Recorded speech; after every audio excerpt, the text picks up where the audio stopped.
something so good. So good. So good. So good.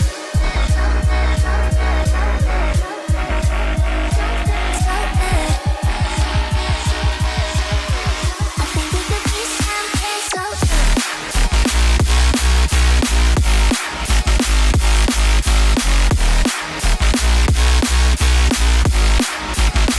Something so something so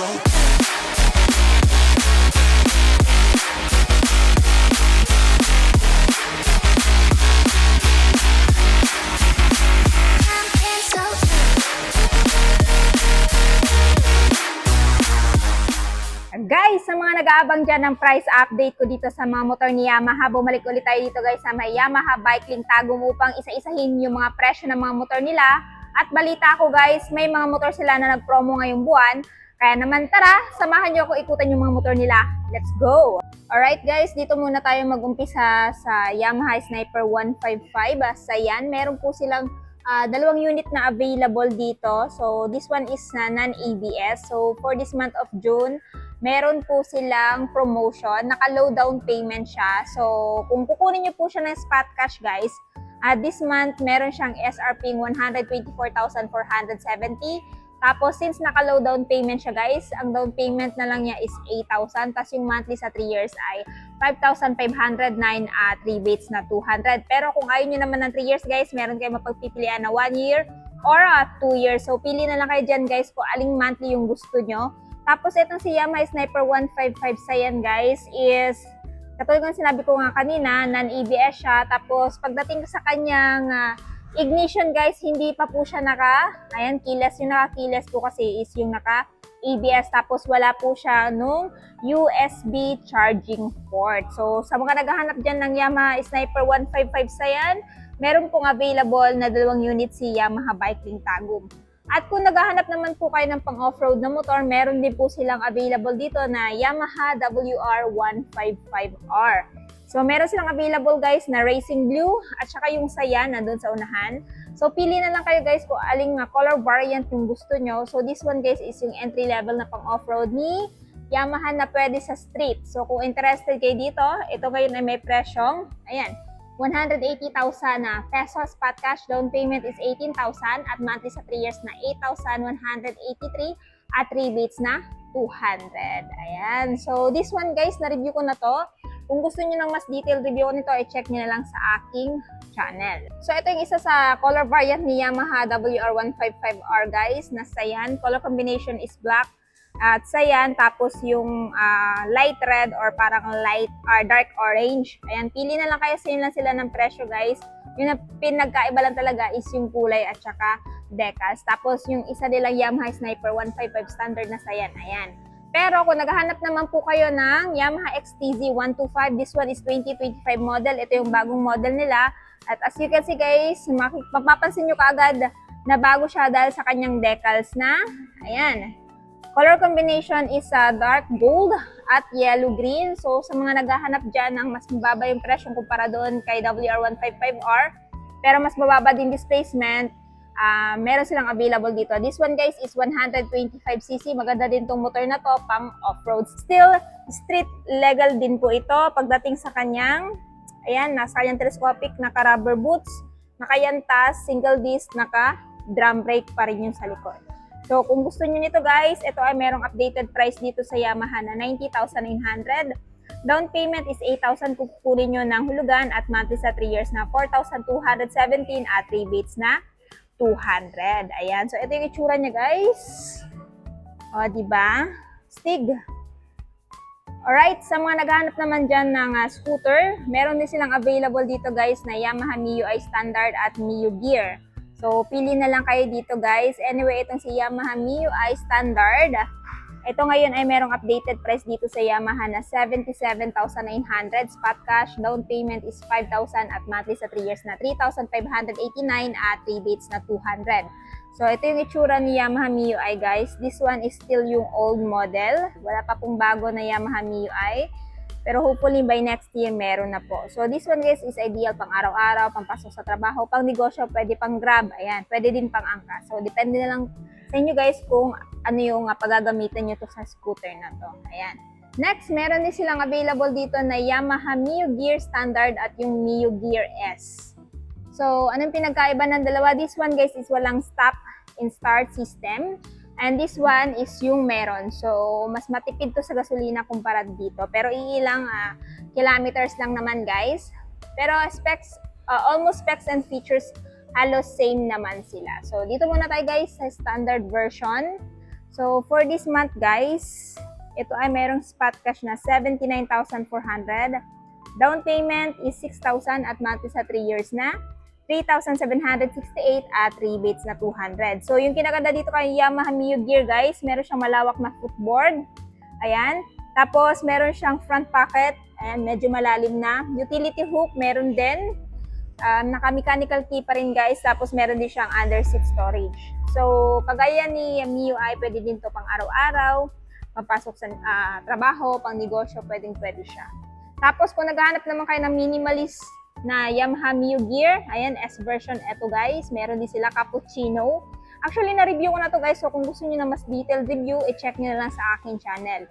So, medyo mahal lang po ito ng konti kumpara dun sa standard, kasi ito ngayon ay may SRP 84,400 spot cash, down payment is 7,000 at monthly sa 3 years na 3,951 at rebates na 200.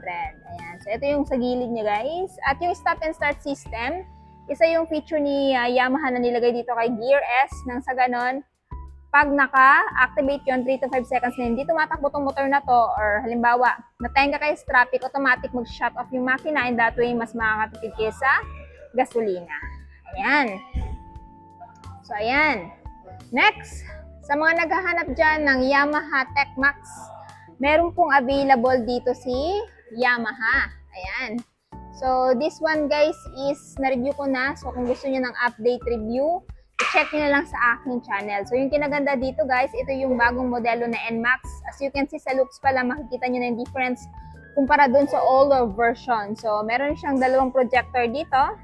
Yung headlight niya guys, iba na. And at the same time, this one guys is still naka-ABS at saka naka-traction control system. Tapos, ang kinaganda dito guys, meron na din siyang, ayan, shifter. So, isa ito sa pinagmamalaki ni Yamaha pagdating kay NMAX. Ayan. Tapos, meron siyang sports mode at touring mode. Tapos, hindi pa rin naman tinanggal yung kanyang malaking underseat storage, USB charging port. Tapos, naka-upgrade na din yung kanyang suspension guys dahil naka-sub-tank na rin. So, kung gusto nyo mas detailed review, i-check nyo na lang sa akin channel guys kasi na-review ko na po ito. For the meantime, dito na muna tayo sa SRP. Spot cash is 175,900. Down payment is 15,000 at monthly sa 3 years na 7,798 at rebates na 200. Ayan. Magandang motor nito pang long ride. Ayan. Pwede din pang araw-araw or pang Philippine loop. Next, dito naman tayo sa classic, modern classic na motor ni Yamaha. Meron silang available guys na bagong Patio 125. Meron silang black, white, matte orange at syempre itong ayan, para siyang avocado yung color niya guys, no? Ayan. Para siyang avocado. Sa mga mahihilig sa minimalist color guys, highly recommend this one. Si Yamaha Patio kasi guys is modern tapos classic yung kanyang looks. At the same time, ang kinaganda dito, meron siyang malawak na footboard kumpara kay MIUI at kay Mio Gear. At the same time, meron din siyang malaki underseat storage. Meron din siyang front pocket, dalawa yan. At meron din siyang charging port. Ayan guys, yun yung charging port niya. Tapos, this one guys is, ito yung klase ng motor na dadaan yung maraming panahon, hindi luluma kasi nga may pagka-classic yung style niya. So, kung interested kayo dito guys, ito ngayon ay may presyong 93,900 spot cash. Down payment is 7,000 at monthly sa 3 years na 4,400 at rebates na 200. So, pili na lang kayo sa apat na kulay guys kung alin yung gusto nyo dito kay Yamaha Patio. Alright, sa mga naghahanap naman dyan ng Yamaha Aerox, ayan, meron silang available dito guys na dalawang color variant which is black and blue. Sa mga nagtatanong, dumating na ba yung turbo na Aerox? Wala pa po. Ito pa rin po yung standard or yung dating model. So, for this month of June guys, updated price nito is, ayan, spot cash is 123,000. Down payment is 8,000 monthly sa 3 years na 5,565 at rebates na 200. Pero kung ayaw naman ng 3 years guys, meron silang 1 year, 2 years, at 3 years na monthly na mapagpipilian. So si Yamaha Mio Aerox, alam naman natin matipid to sa gasolina, malaking under-seat storage, meron ditong charging port at modern na din yung kanyang dashboard. So sa mga naghahanap ng ganitong klaseng motor, ayan, si Yamaha Bike Link may available.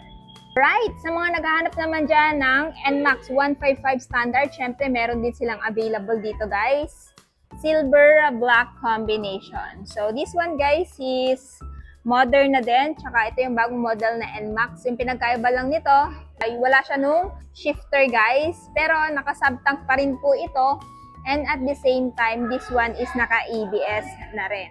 So kung ito yung gusto nyo guys, mas lesser lang yung presyo nito dahil ito ay may presyo na 155,900 spot cash, down payment is 15,000 at monthly sa 3 years na 6,882 at rebates na 200. So kung naghahanap lamang kayo ng NMAX feels guys, pwede na to, pero kung gusto nyo mas upgraded na NMAX, highly recommend this Tech Max. No? Next, sa mga naghahanap naman ng bagong X-Max, meron silang 2 unit na available dito guys. Ito, comment down below anong tawag sa tamang kulay na to. This one is 2025 model. Na-review ko na tong Racing Blue Black combination guys. Pero same lang naman sila ng presyo nitong bagong Tech Max. Yung pinagkaiba lang talaga is yung kulay niya na modern na. Ayan, para siyang powder blue. No? Kasi ito yung old model.